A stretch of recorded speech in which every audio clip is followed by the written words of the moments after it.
Alors si tu n'aimes pas la fantaisie, je te conseille de passer ton chemin. Par contre, tu risques de le regretter, parce qu'il y a quand même de sacrées pépites. Alors je vous retrouve aujourd'hui pour vous parler de 4 lectures de fantasy et jeunesse, et je pense qu'il y aura de la surprise. Voilà, vous risquez d'être surpris de voir quelle est ma meilleure lecture. Je vais commencer par la lecture qui m'a le moins marqué, et en fait il s'agit de, malheureusement pour moi, je suis très triste de ça en fait, de La Tempête des Échos, qui est le tome 4 de La Passe Miroir d'Estelle Dabos. De Christelle Dabos, je dis toujours Estelle Dabos, c'est pas possible en fait d'être aussi nulle, de Christelle Dabos, merci. Ce tome 4 en fait est un tome un petit peu, voilà, qui vient après la trilogie de La Passe Miroir, que j'avais vraiment adoré, que j'avais lu en lecture commune avec Caroline, de la chaîne Carolivre, et ici ce tome 4 vient un peu après. Et je sais pas ce qui s'est passé, mais en fait la sauce n'a pas pris du tout avec moi. Je savais pas de quoi on parle, j'ai laissé passer trop de temps entre le tome 3 et ce tome 4. On est un peu dans une espèce de méta-histoire où l'autrice se met aussi en... Voilà, elle rentre en fait dans le livre, elle est présente dans le livre, et voilà, il y a beaucoup de choses qui m'ont dérangée en fait dans ce livre. En fait, je lisais sans lire. Je suis incapable de vous résumer l'histoire. Je suis incapable, j'ai pas compris en fait. C'était peut-être trop pour moi, c'était peut-être pas juste le bon moment pour le lire. Je suis extrêmement déçue vraiment de pas pouvoir vous en dire du bien de ce tome 4. Vous pouvez très bien vous contenter de lire la trilogie de La Passe Miroir sans lire ce tome 4. En tout cas, si vous l'avez compris, bah écrivez-le moi en MP, parce que moi j'ai vraiment rien pigé à ce tome 4. Voilà, après l'écriture est toujours sympathique et tout, mais clairement j'ai pas réussi à rentrer dans l'histoire. Ce qui arrivait finalement à Ophélie et aussi à Thorne, je m'en battais les steaks, et vraiment je sais pas quoi vous dire de plus sur ce roman, à part que je suis passée au-dessus, mais comme ça. Alors maintenant on va passer aux lectures que j'ai beaucoup plus appréciées. Donc déjà La Faucheuse tome 2 de Neal Shusterman. Alors c'est très curieux, cette faucheuse en fait, je lis les tomes, je les bouffe et je les oublie assez rapidement. Et puis après je re-rentre dans l'histoire et je les oublie derrière. Je ne sais pas pourquoi. C'est une saga que j'adore. La preuve, j'ai acheté le tome 2. Le tome 1 était un véritable coup de cœur, et ce tome-là est très très intéressant aussi. Bien sûr, c'est la suite de l'histoire de ces deux apprentis faucheurs qui ont bien évolué depuis, qui ont grandi, etc., qui exercent en tant que faucheurs, mais je vous dis pas plus parce que si vous commencez la saga, je veux surtout pas vous spoiler. Et ce tome 2 m'a vraiment véhiculé énormément d'émotions. Il est très très agréable à lire, toujours. On est toujours dans des complots, des conspirations entre les faucheurs. On est dans un univers qui est hyper intéressant. Moi, c'est l'univers développé par Neal Shusterman que j'adore ici, puisqu'on est dans un univers où les humains ne peuvent pas mourir, et pour cela, il y a des faucheurs, des faucheuses qui sont élus en fait pour justement aller faucher les gens au hasard, et le fait de faucher une personne, ça va donner une immunité à sa famille pendant une année. Les faucheurs sont extrêmement respectés par la population les craint, en même temps les respecte énormément, et voilà un petit peu comment se passe la société et comment est régulée la population vieillissante. D'un autre côté, il y a aussi dans cet univers un fait très très intéressant, c'est que cette société évolue sans crime. Voilà, on ne meurt pas, mais en même temps, les gens sont hyper détendus, hyper zen. Donc il y a vraiment toute cette dimension de violence, elle disparaît.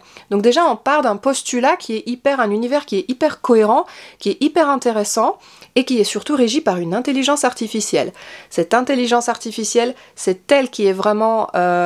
qui est le narrateur ici, qui est la clé de ce qui va se passer entre les humains, qui observe les humains et qui se dévoile petit à petit. C'est absolument fascinant de voir comment cette intelligence artificielle va presque s'humaniser en quelque sorte, et voilà, il y a encore plus de complots, ça devient vraiment assez dark, assez complexe comme aventure, comme intrigue, et j'aime beaucoup. Ça reste néanmoins une saga, voilà, pour les adolescents, donc c'est plein d'enseignements, c'est hyper intéressant, c'est un univers très très riche, c'est une écriture très fluide, c'est des romans qui se bouffent, mais que j'oublie à chaque fois après. Donc voilà, j'ai quand même hâte de continuer cette saga. Je vais m'acheter le tome 3 et je vais le lire en 2022 et vous faire un petit bilan complet de cette saga de Neal Shusterman que j'aime beaucoup, qui est ici aux éditions Robert Laffont. La lecture suivante, c'est une lecture jeunesse que j'ai lue parce que ce livre m'a été offert par mon ami Raphaël pour mon anniversaire dernier, pour mes 40 ans. Et je l'en remercie. Waouh, mais quelle histoire qui confirme une fois de plus tout le talent de J.K. Rowling pour écrire des histoires pour les plus jeunes. Ce livre est extraordinaire, vraiment, c'est une merveille. Je l'ai lu chez moi parce qu'il pèse un âne mort, et c'est une histoire qui raconte la vie d'un château avec un roi qui ne manque de rien, il mange des pâtisseries ultra raffinées, son peuple a priori ne manque de rien non plus, il est entouré de servants, de servantes, il emploie énormément de personnes, les gens vivent heureux, les maisons sont belles, les jardins sont magnifiques, etc. C'est un royaume merveilleux. C'est un royaume toutefois qui est divisé en plusieurs parties, et dans le nord, dans la partie marécageuse, vit a priori un monstre, l'Ikabog, qui terrasse la population, et lorsque un des habitants arrive voir le roi pour dire voilà, j'ai vu l'Ikabog, j'ai eu très très peur, et bien le roi décide de partir pour aller tuer le monstre. Et je vais m'arrêter là dans l'histoire. L'histoire est excessivement complexe, elle est vraiment très très sympathique. Et c'est surtout, moi, J.K. Rowling, je l'avais vu que dans le registre d'Harry Potter, que je n'ai d'ailleurs pas lu. J'ai vu les films, mais je n'ai lu que le tome 1. Et en fait, c'est incroyable parce que J.K. Rowling, elle a ce talent pour tisser des personnages qui sont, voilà, pas tout blanc, pas tout noir. Il y a aussi des personnages très machiavéliques, mais surtout un certain sarcasme dans la présentation, il y a vraiment beaucoup d'ironie, beaucoup de sarcasme derrière voilà, l'organisation de la société, les personnages, la psychologie du roi. Le roi, il est complètement aveugle par rapport à ce qui se passe réellement dans son royaume. Et je pense que si vous lisez cette histoire aux enfants, si vous arrivez à bien mettre l'intonation, les enfants vont tout de suite comprendre vraiment ce double jeu, cette double dimension, la dimension sarcastique de ce royaume qui a l'air si parfait et qui en réalité est complètement déséquilibré. Voilà, ça parle de très très belles choses, ça parle d'empathie, dont le roi manque cruellement, alors que tout le monde dit que c'est un bon roi. Ça parle voilà, du mensonge, de la manipulation, mais aussi voilà, forcément d'amitié, d'amour, etc., de courage.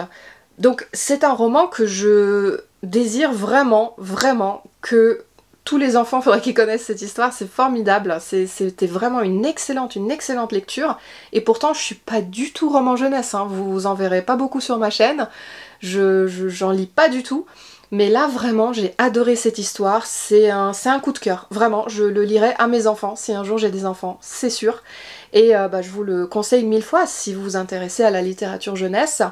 C'est un roman en fait que l'autrice a laissé de côté. Elle le lisait en fait à tous les enfants qui l'entouraient dans sa famille, les enfants de ses proches, etc., que les enfants adoraient, et elle l'a un peu mise au placard cette histoire, et pendant le confinement elle l'a ressortie dans cette magnifique édition en hardback que j'ai là, je suis en train de me faire une tendinite avec. Elle est illustrée par les enfants, tous les enfants qui connaissaient déjà cette histoire, donc en fait elle est ponctuée d'illustrations, je vais vous montrer, je vais vous mettre des petites incrustations. Et voilà, que dire de plus, mais l'Ikabog c'est une aventure merveilleuse, je vous recommande ce livre 1000 fois, 1 million de fois, tellement j'ai adoré. La dernière lecture, et pas des moindres, c'est vraiment une énorme surprise, mais j'ai adoré le tome 2 de Nevernight de J. Christophe, que j'ai lu en lecture commune avec Caroline de la chaîne Carolivre, et Dorian de la chaîne Monsieur Cabric. Ils étaient déjà beaucoup plus en avance que moi, je me suis un petit peu joint à la lecture commune après coup, et du coup je suis la dernière à l'avoir terminé, j'ai toujours pas rendu mon avis. En tout cas, j'ai beaucoup aimé ce tome 2, contrairement au tome 1 qui m'avait beaucoup dérangée. En fait j'ai une relation très compliquée avec, avec cette saga hein, de J. Christophe. Voilà, le premier tome a été une réelle déception parce qu'il y a cette dimension young adulte qui est très présente dans le tome 1, étant donné que la petite Mia qui va grandir sans sa famille malheureusement, parce que son père a été mis à l'échafaud par les dirigeants pour haute trahison, et puis sa mère elle est emprisonnée dans une cellule, son petit frère a disparu, Bref, Mia grandit seule, elle est élevée par quelqu'un et son unique but c'est de se venger. Elle va donc intégrer une école qui s'appelle l'Église Rouge, qui est voilà, une école de l'âme, où elle va s'entraîner très très dur pour devenir la meilleure au combat, afin voilà, de se venger tout simplement. Ce qu'il faut savoir aussi, c'est que Mia, c'est une enténébrée, donc c'est quelqu'un qui peut manipuler en fait les ombres. Ces ombres lui permettent de devenir invisible, mais en même temps elle est relativement aveuglée, elle ne voit plus rien, et puis elle est accompagnée voilà, d'une ombre aussi, une espèce de daemon en forme de chat qui lui inhibe toutes ses peurs.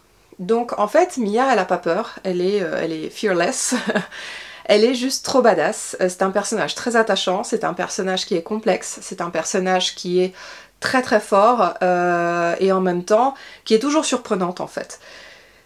Malgré tout, ce tome 1 m'avait dérangé parce que j'ai trouvé que la dimension young adulte était omniprésente, elle suivait des cours, et en fait ça m'a un peu fait penser à Harry Potter et je me suis ennuyée. La structure très linéaire du roman, ainsi que les notes de bas de page, qui sont relativement interminables, m'avaient vraiment coupé dans mon élan de lecture constamment.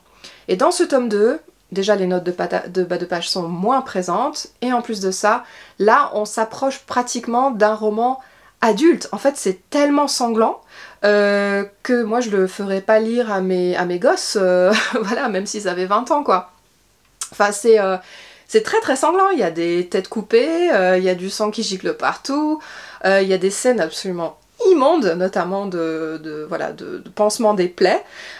C'est absolument fabuleux, et ce que j'ai vu dans ce tome 2, c'est en tout cas une histoire qui mûrit.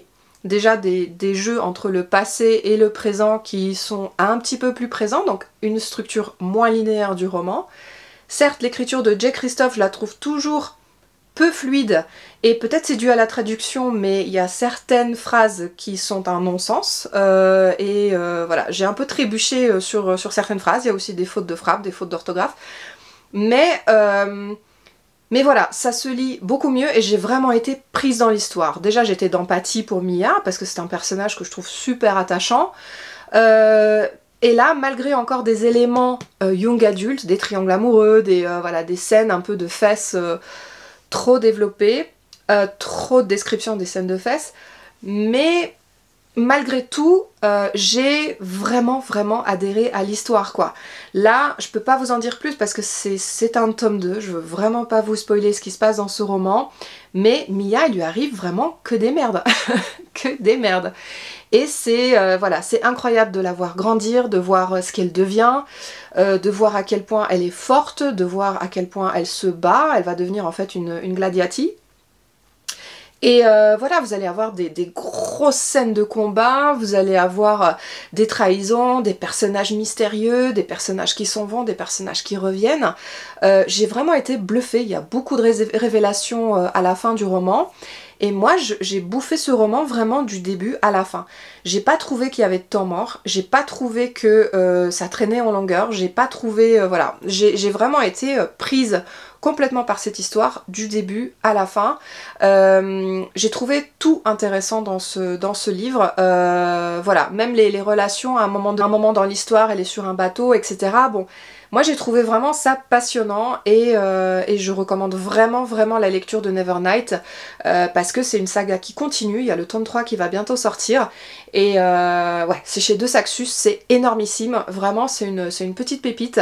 Même si l'écriture n'est pas fluide, je trouve que l'histoire, l'univers est fascinant, ça vaut vraiment le coup de découvrir cette histoire. Donc le tome 2, je vous l'ai pas dit, s'appelle Les Grands Jeux, et pour cause, et comme vous pouvez voir au dos de la couverture, le chat n'est pas seul.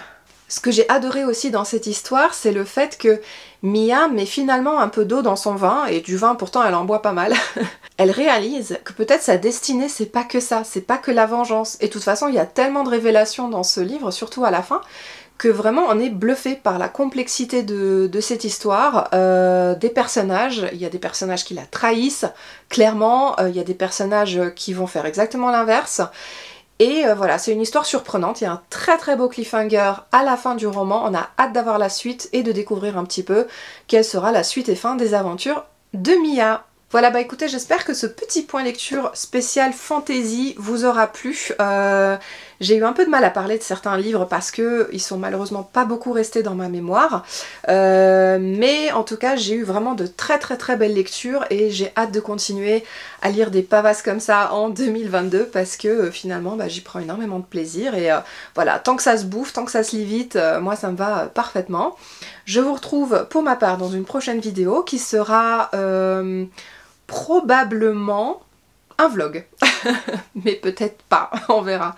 En tout cas, en ce moment, j'enchaîne pas mal les tournages, donc je vous retrouve très prochainement. N'hésitez pas à me dire si certains de ces livres vous tentent. Et moi, pour ma part, bah, il me reste plus qu'à vous faire des gros bisous et vous remercier d'être toujours là pour moi. Gros bisous!